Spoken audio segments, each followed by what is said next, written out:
Good morning, everybody. You are looking at the documents, the books, the iPad, the video camera, the phone, the camera that I take pictures with, collages, journals that I'm using for Digital Sisterhood, a memoir. I'm making this video as a way to keep in touch with the 39 individuals who supported my Digital Sisterhood Kickstarter fundraiser from September through December of 2010.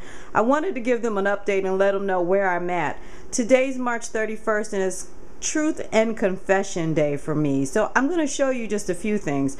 My family gave me an iPad for Christmas, and the goal was to use it to write the book. I've used it a couple times, but I am behind.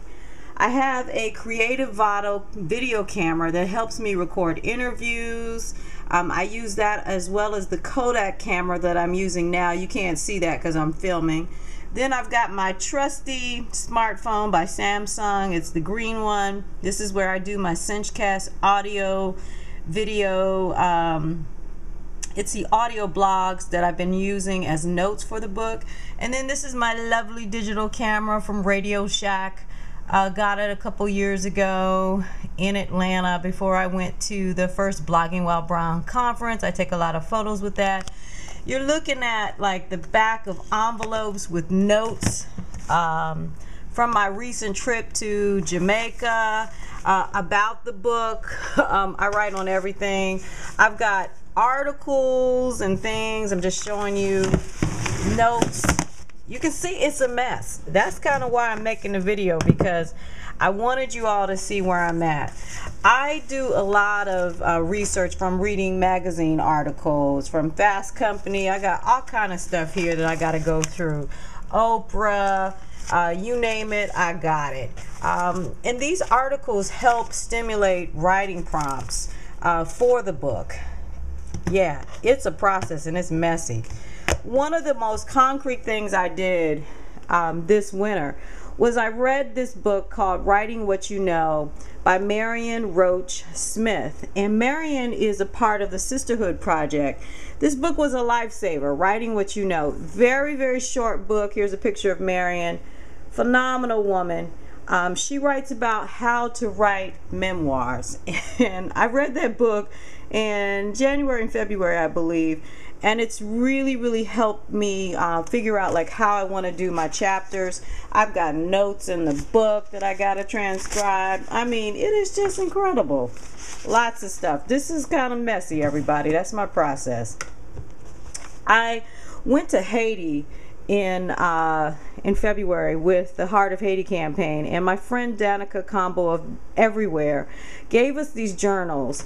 And so I've got notes from the trip, as you can see, that need to be typed up and put into a manuscript. I've got some other journals I wanted to show you. This is a journal that I bought specifically this winter for the book. Lots of notes here to transcribe for the book. Just letting you know it's an ongoing process. Another notebook here that I used early on for the book. Lots of notes. This is upside down. Lots of notes. But today what I did was I got up and I said, I'm going to make myself a wake-up call kind of collage just to get myself started.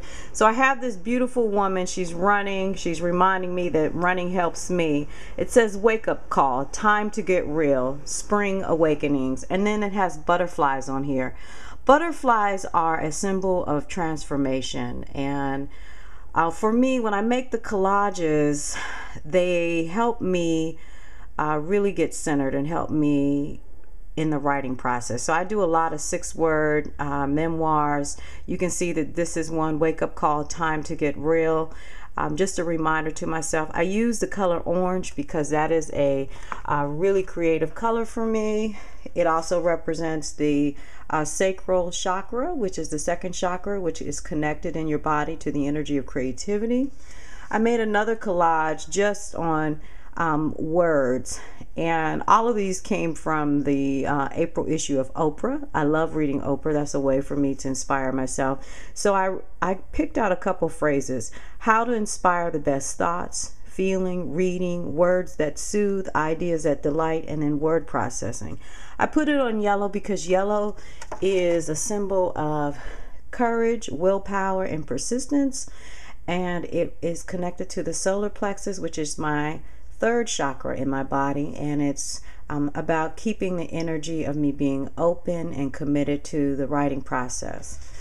The other thing that I did was I found a fabulous article about a artist in the April issue of Oprah. I'm going to back it up so you can see. I'm in my kitchen because it's one of the places that I love to work. And the article is called Bundles of Energy, and it's about this woman. I don't know if you could see her really well. Her name is Shanique Smith. And Shanique Smith is a 40-year-old painter, sculptor, and installation artist from Brooklyn. And this is some of her work. I'll back it up so you can see. Okay, so you can see that way. And I love how she talks about her work, her home base, her mission. She says that, here's some of her work. I'm going to do that while I read.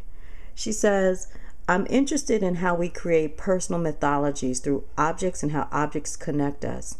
When people look at the sculptures, it tends to stir up memories and nostalgia. I hope they can reflect on what we own and why we value it and what we keep and what we don't, and be grateful for all of it.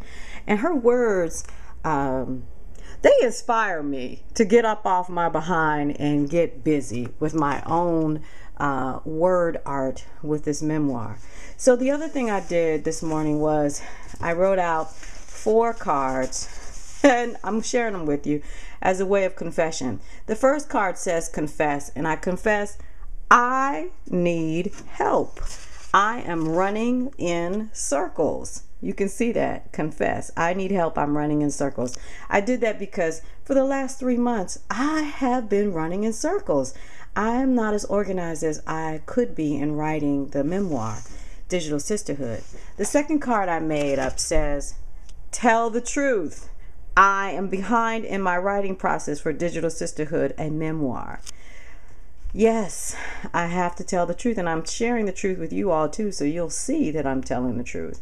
The third card, which is on blue, says, what steps can I take to move forward in my writing process? Step 1 says, get my life coach on board for accountability. My life coach is Yael Flussberg. I talked to her 2 weeks ago before I left for Jamaica, and I told her that I needed her help. I saw her on Tuesday at the She Writes meetup, and she asked me to give her a date. I emailed her yesterday, and hopefully we'll be meeting on April the 9th, I believe. It's a Saturday. Number 2 says set up a daily writing schedule. Going to do that today at lunch.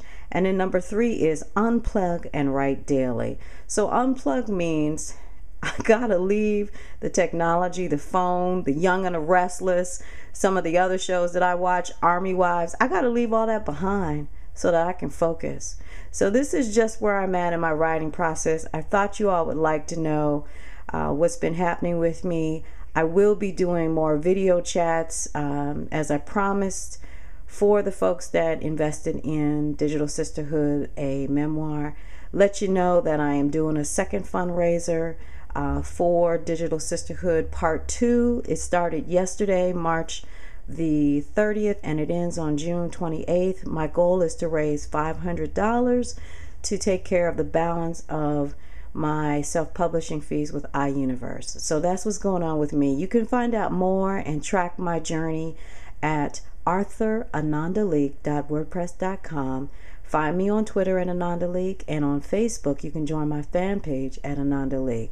So this is me signing off with what steps can I take to move forward in my writing process. Keep sending me positive vibes, and I'll talk to you soon. Bye-bye.